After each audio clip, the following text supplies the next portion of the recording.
Mai Fm, it's the hottest hip-hop and R&B. Lupe Fiasco and Trey Songz out of my head. It's the home run with Nate. And tomorrow night, it'll officially kick off the Comedy Fest here in Aotearoa. And a great way to kick it off is to have one of South Africa's best comedians in the country at the Bruce Mason Centre tomorrow night. Marc Lottering, welcome to the show. Hey, goeiemiddag. Hoe gaan dit?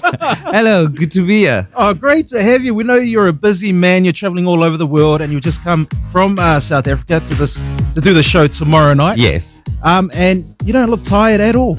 I don't look tired at all. You know, I don't even think about it because I'm just so in love with New Zealand that when I come here, fatigue just goes out of the window. I pray to God that I get through customs. And so I did. An evening with Marc Lottering. Tell us about the show. The last time I was here was in 2004, I think. So it's been a while since I've been here. So the evening would basically entail my favorite bits of stand-up that I haven't done here since then, and new stand-up as well. And I also do some characters which the expats would be very familiar with, characters that would resonate with people from South Africa, like Auntie Merle Abrams, the housewife. She's a housewife that people around the world, they say they all know her because she'd say to you, you know, you're quite a good-looking chap, you know, lovely. I would like to introduce you to my daughter. You know, my grandchildren must look like you one day. So she's that kind of person, and we've got a guy who loves going clubbing, a young guy called Travis. We've got a cashier from hell in the show, a lady who goes by the name of Colleen. And everybody's experienced some cashier in their lives that just makes them want to go mad, and Colleen does that. And we also have a guy, which I don't know if you ever have this, but in Cape Town, we have people who work on the taxi who collect the fares when you get onto the taxi. And in Cape Town, we call them a gachi. That's the guy who collects the fares on the taxis. That's not a taxi driver. It's not it's the taxi driver's friend. Okay. Oh, wow. It's the taxi driver. Yeah, we believe in creating employment in South Africa. So we get the whole family in. Don't you do that here?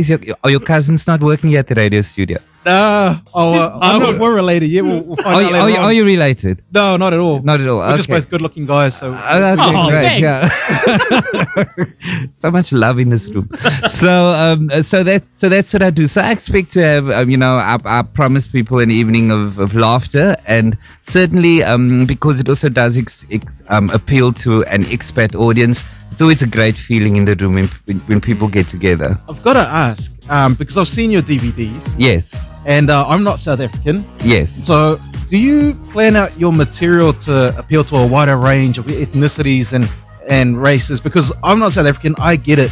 Yeah. I laugh as well. Yeah, but I do happen to know that off air you told me that your fiance is originally from Cape Town. Oh, was I not meant to say that you have a fiance? Oh, no. Oops, was that out? No, all the other girlfriends understand. Of course they do. Say which one. So, I'm kidding. I love you. That's why I told you earlier. God just sent me here to use me as a vessel. So I'm here to clean up your life, and all the way from Cape Town. So yes, I tend to do a whole lot of English when I'm not performing in South Africa, because I think it's the Afrikaans bit that people get annoyed with. And the longer I've been doing the shows, I've had to understand that outside of the country, even if you're talking to expats, they tend to bring their friends or their fiancés into the venues. So I try and do most of the show in English. Are you sure Pastor Brandon isn't Samoan or? No, I like the way you say that, Samoan. Is that the way you say it? Samoan. But even your left eye closes when you say it. You look at me as Samoan. I'm partially blind. Yeah, so. Say it. I want to use that in Cape Town. Say my name, Samoan. Say it again, Samoan. That's not that kind of show, guys. Okay.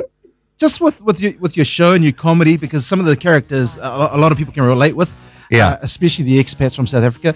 Has anybody taken offense to some of the stuff that you've done? Because they might look at it and go, hey, that looks exactly like my uncle. Yeah, they say that a lot, but nobody really takes offense, because I believe there's a fine line between being offensive and, it's about how you treat the character. And if you treat a character with love and with kindness, and ultimately it's to get people to laugh and not to get people ticked off. So I focus on the fact that people have already swiped their credit card, and that the credit card has gone through, particularly here because we go home and then it's like multiplied by 7.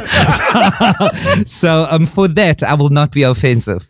So I try not to be. And people who have been rubbed up the wrong way, quite honestly, nobody's really come back to me or written to me about it in that regard. So I think generally it's been a good ride for me.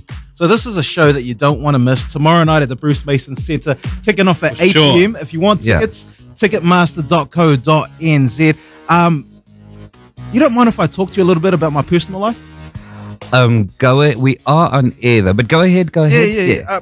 Well, you already said that my fiance is South African, and we're planning to get married. Do you have any advice for me before we get married? Oh, yes. Because we're planning to go to Cape Town to visit the family. Okay. My advice would be, I'll break it down to you the way Cape Townian boys do before they get married to Cape Townian girls. Right. Okay. You have to, obviously, you know that you do need to check her teeth, make sure that it's her own. And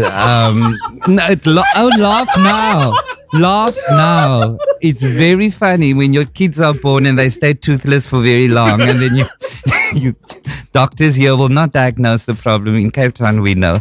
So check the teeth. Of course, hairline, very important. Make sure it's not the kind of hair that she leaves in her handbag. These are all important things to do when you are sober, while you are sober.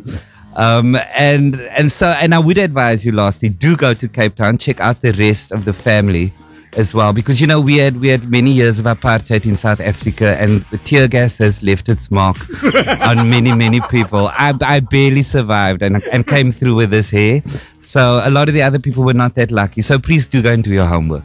I will. Thank you so much for coming on the show. Tomorrow night, Marc Lottering, Bruce Mason Centre, ticketmaster.co.nz. Do you have any friends in New Zealand you want to say hi to? No, I will not do that, because then they will phone for complimentary tickets. So no, I do not have friends or family. I think that's why people are calling now. They're calling now. Yeah, the phone lines are going crazy. I've got one cousin here, Morelli, who I dearly love. Oh, there you go. That's one. That's one that the family told me about, and that for the rest of the time the family just went quiet. So, Marc, thank you so much for coming on the show, and good luck with the show tomorrow night. Pleasure, my brew. Thank you very much.